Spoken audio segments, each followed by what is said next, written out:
ইউক্রেনের রাশিয়ার ব্যালিস্টিক ক্ষেপণাস্ত্র হামলা ঠেকাতে ফ্রেয়া নামের নতুন এক প্রতিরক্ষা কর্মসূচির ঘোষণা দিয়েছেন দেশটির প্রেসিডেন্ট ভলোদিমির জেলেনস্কি। স্থানীয় সময় সোমবার ফ্রান্সের প্যারিসে এই ঘোষণা দেন তিনি। পশ্চিমা মিত্রদের সহায়তায় 1 বছরের মধ্যে ব্যালিস্টিক ক্ষেপণাস্ত্র ও প্রতিরক্ষা ব্যবস্থা তৈরির পরিকল্পনার কথা হয়েছে। অন্যদিকে ইউক্রেনের এই অগ্রযাত্রাকে রুখে দিতে আরও কয়েক গুণ শক্তিশালী পাল্টা হামলার হুমকি দিয়েছেন রুশ প্রেসিডেন্ট ভ্লাদিমির পুতিন।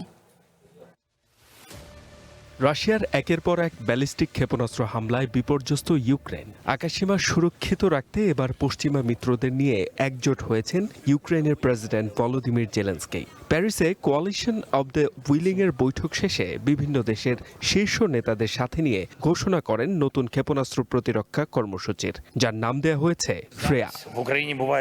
এই মুহূর্তে ইউক্রেনের কাছে রাশিয়ার ব্যালিস্টিক ক্ষেপণাস্ত্র ধ্বংস করার মতো পর্যাপ্ত মিসাইল নেই। এটা একটা বাস্তব সত্য।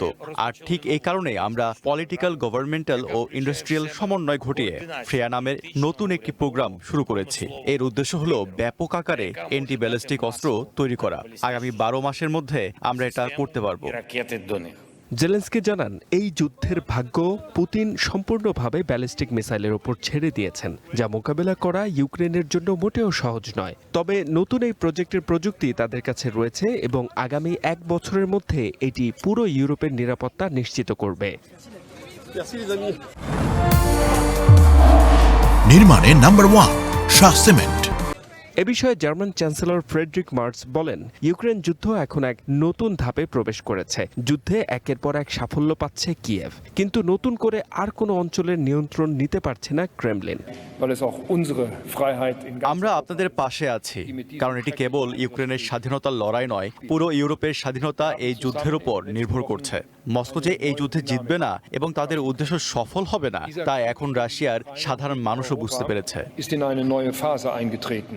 এদিকে ইউক্রেনকে বড় ধরনের সামরিক সহায়তার ঘোষণা দিয়েছেন ফ্রান্সের প্রেসিডেন্ট ইমানুয়েল ম্যাক্রো। তিনি জানান, ফ্রান্সের তৈরি ক্রুজ মিসাইল ও প্রিসিশন গাইডেড বোমা এখন থেকে ইউক্রেন নিজেই তৈরি করতে পারবে, যার লাইসেন্স দিচ্ছে প্যারিস।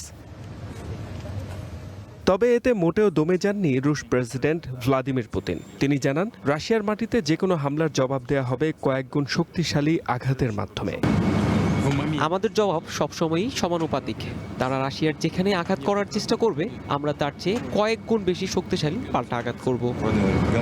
পুতিন আরও জানান, ইউক্রেনের ড্রোন হামলায় রাশিয়ার তেল শোধনাগার ও জ্বালানি সরবরাহে কিছু সাময়িক সমস্যা হচ্ছে, তবে দ্রুতই তা কাটিয়ে উঠবে Moscow. H M Ataullah, one international desk.